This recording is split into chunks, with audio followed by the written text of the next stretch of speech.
哎呀，怎么又是你啊？你怎么又跑出来啦？还敢在谢少师门前胡闹，你不要命啦？看来你也和我一样，明知不可为，却管不住自己的心。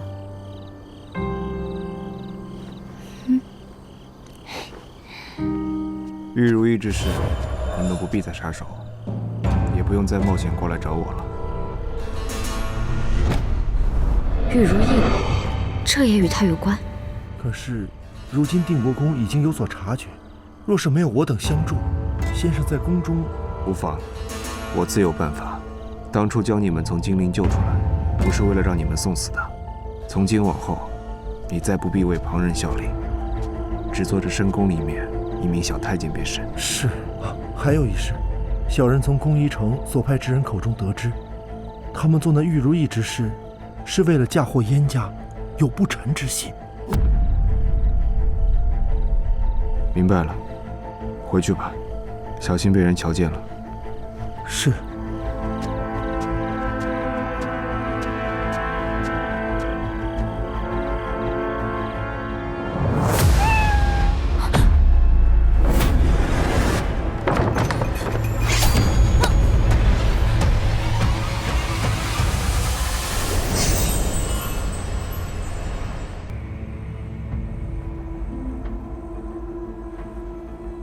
给我一个不杀你的理由。玄宁只是路过，并非故意，也不想打听先生的秘密。只是方才那人说，玉如意是冲着燕家来的。此事不是你该过问的。燕陵的事就是学生的事。先生若不告诉我，我就只好将今夜所见所闻全部告知旁人。宁儿，你是觉得我心太软，太好说话是吗？自你入宫之时，我就警告过你，不要惹我生气。你自恃聪慧，便觉得无你不能，管了一桩周迎之的事，就以为自己可以插手朝堂之政。你自以为很关心燕家，但你根本不知道，你的所作所为，会给燕陵带来多少灾祸。毫无规矩，顽劣成性，还不知悔改。少师大人所言极是。那您呢？方才那人说的什么宫仪城，和您又是什么关系？玉如意之事又有多少与您有关？给燕家招祸的究竟是我，还是你？啊！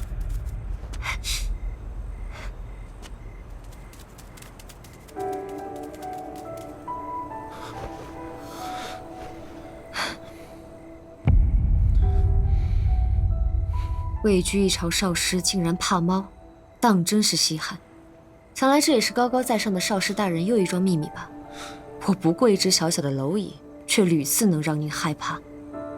原来完人也有所畏，原来圣人也有所惧。完人确有所畏，圣人却有所惧。然而谢母既不是完人，更不是圣人。江雪宁，你凭着自己有点小聪明，从不肯掩饰锋芒。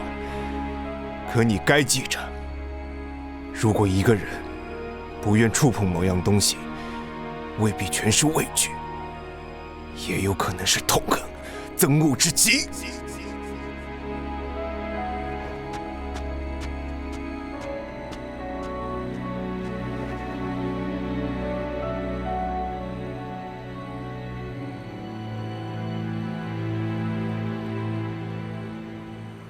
一处军营，是我昨天盯了一晚上，马匹、粮草、武器，全都是军营的储备。算下来的话，至少能供养3000人。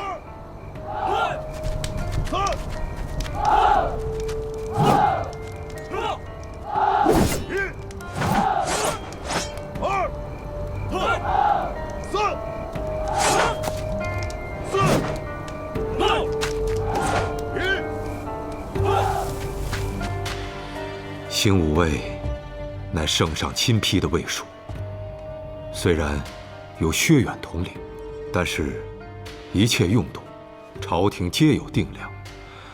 他囤积了这么多东西，看来是在豢养私兵。豢养私兵是重罪，圣上不会同意的。难道薛家胆子大到敢瞒着圣上？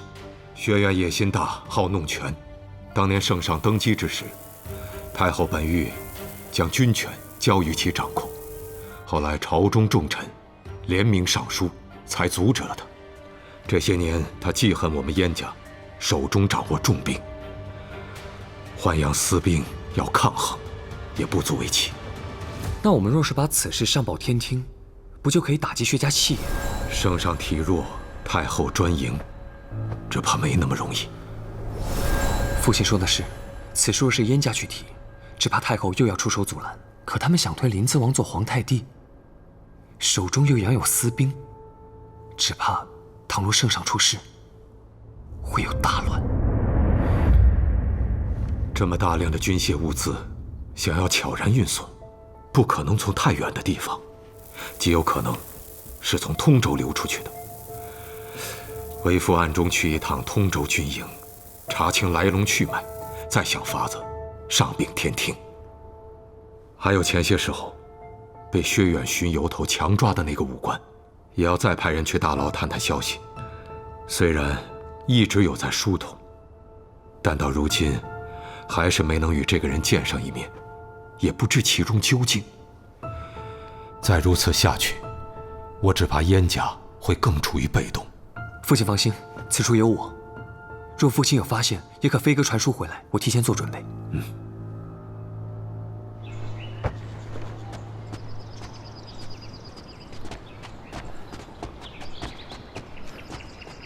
刚得到的消息，今天一早，燕侯爷临时出城，去往通州了。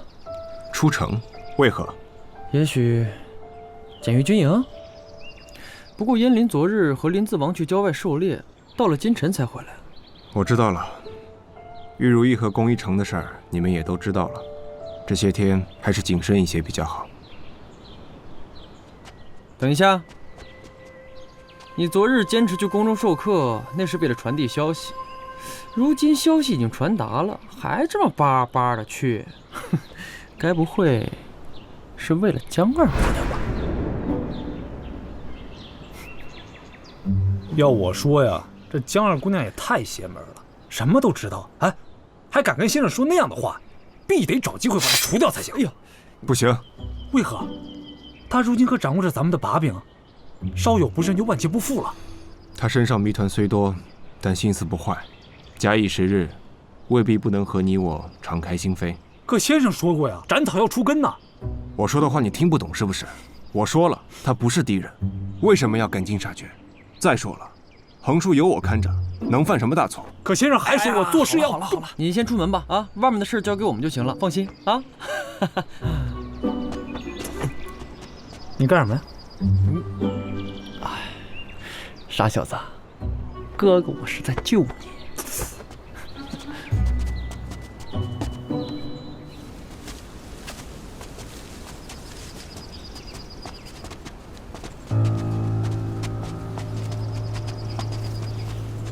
只怕又是被玉如意案牵扯的。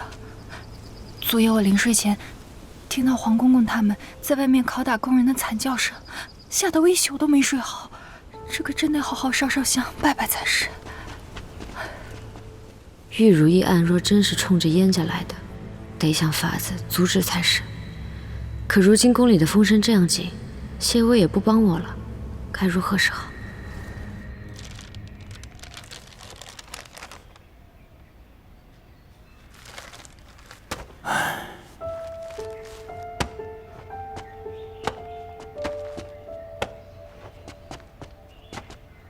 你还真打算去这凤尘殿讲学呀？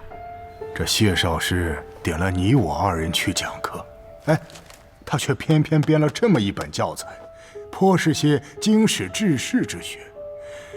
是以一时竟不知从何讲起了。这谢少师少年得志，总有些不同寻常的想法。可是咱们翰林院这么多年，那也是有旧例的。更何况这薛大姑娘也在伴读之中，别到时候说了些不合适的，她回去告诉了国公，这反倒是不美呀。说的就是这个道理呀。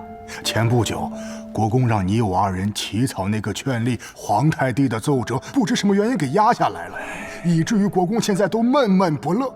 我们这个时候若再添个什么乱子，你说，哎。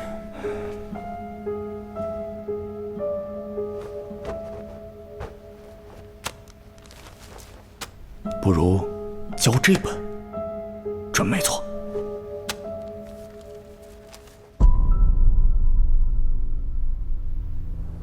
怎么学这些啊？王老先生，不知我们几时才能学谢少师所编撰的课本？长公主殿下，圣上令我等来授课，是要让诸位知书明理，而非由这几位的性子为所欲为。老朽听闻，有人在凤尘殿中不知尊卑上下，甚至连女子温柔端庄的贤淑都不能够示于人前。老朽真是深觉荒谬，又自觉肩负重任，今日特意换了课本，来给诸位讲讲什么是女子的本分。请大家翻开课本。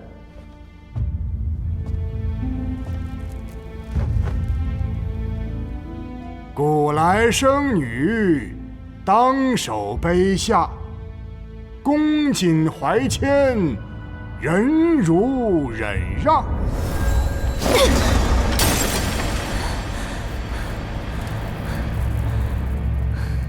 这帮尸位素餐的东西，字字句句不离妇德女祸，一个个都想劝沈介废了我。怎么，沈介宠我是我的错，许我议政也是我的错，现在他染病了还是我的错？皇后又如何？在他们眼里，也不过是区区女流之辈，由得他们用这些酸臭礼教随意扣罪名。娘娘，您不必理会那些迂腐之人。迂腐之人？可放眼整个大前，真正清醒的又有几人？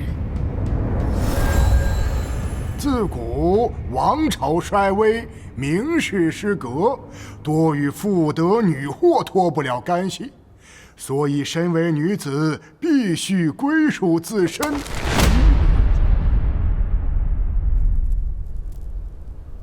江雪宁，你意欲何为啊？先生，恶心！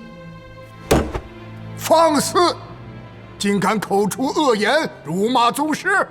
真是奇怪，我说我犯恶心，先生怎能说我骂人呢？许是我昨日吃坏了肚子，又或者我今日闻了什么不干不净、臭气熏天的东西，再待下去，我只怕要呕出来，搅了先生上课的兴致。还恕学生失礼，先告退了。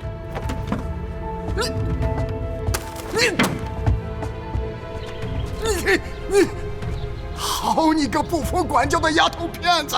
像你这种顽劣任性之人，也配留在这凤尘殿中？老夫这血不交也罢。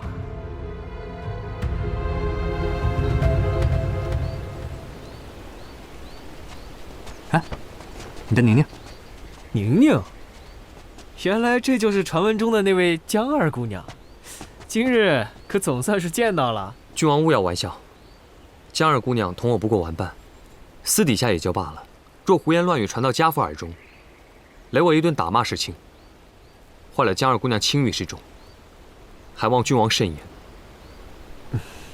延平君王年少，言语无忌，还望江二姑娘无怪。哼，瞧见了，这就是咱们的燕小世子，喜欢人家的时候装得跟什么似的，如今倒好，翻脸无情啊。我看你生得不错，咱们世子不要你，本公子倒是可以考虑考虑。雪夜，少说两句。薛公子看着像是读了几天书的人，出口却是污言秽语。燕世子不要的东西多了，只怕他瞧不上的，你也不配抢。你行了，江姑娘是芷仪的伴读，容不得你胡言。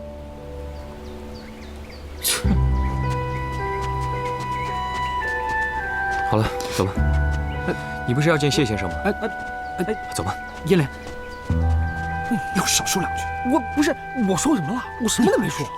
我就是我有什么关系？傻瓜。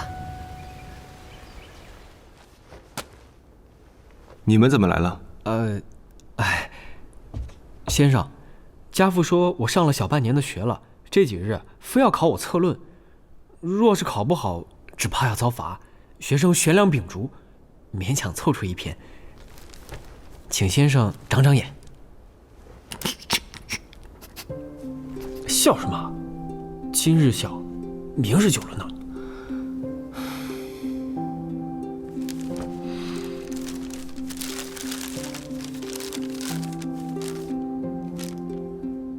这些日子，郡王的功课不错，在同龄人中学业也是首屈一指。便是写得上有不足之处，想必令尊也不会计较。不过既然你带来了，不如先让谢某详细批阅一番，明日课上再讲。哦，是。那学生等就先行告退了。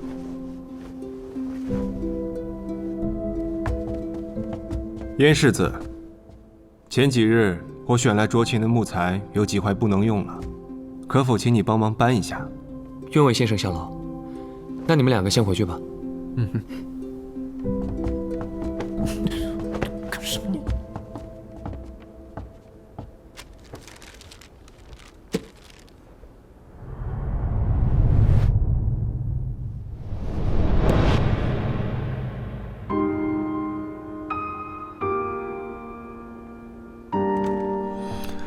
您二姑娘前几日到我这里学琴，也就将琴放下了。她这个人虽说顽劣调皮，学业不精，不过倒是聪明。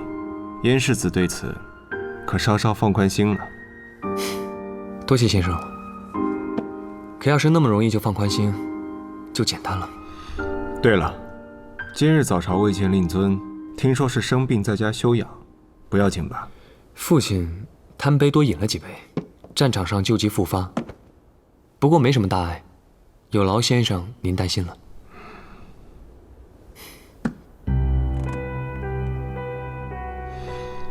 燕世子可有心事？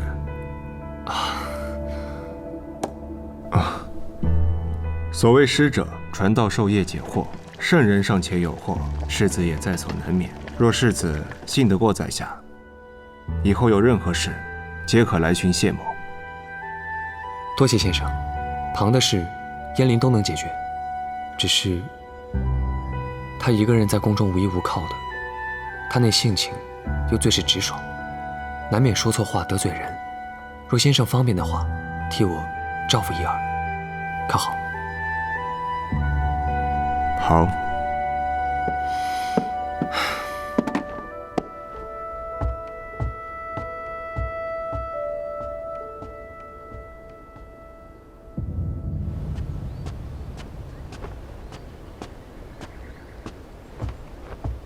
你试试。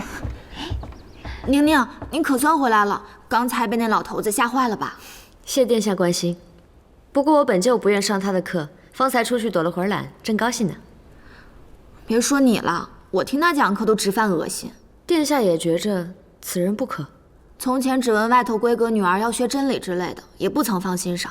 今日一听，真是大倒胃口，哪里叫女儿家当人看呀？可憎的是，这般上不得台面的东西，还要拿进宫，还要拿到学堂上来讲。不过幸好谢先生除了琴课，还教文课，一会儿总能上他选编的课本了。他可比王炯的迂腐老头更让人头疼。见过先生。不必多礼。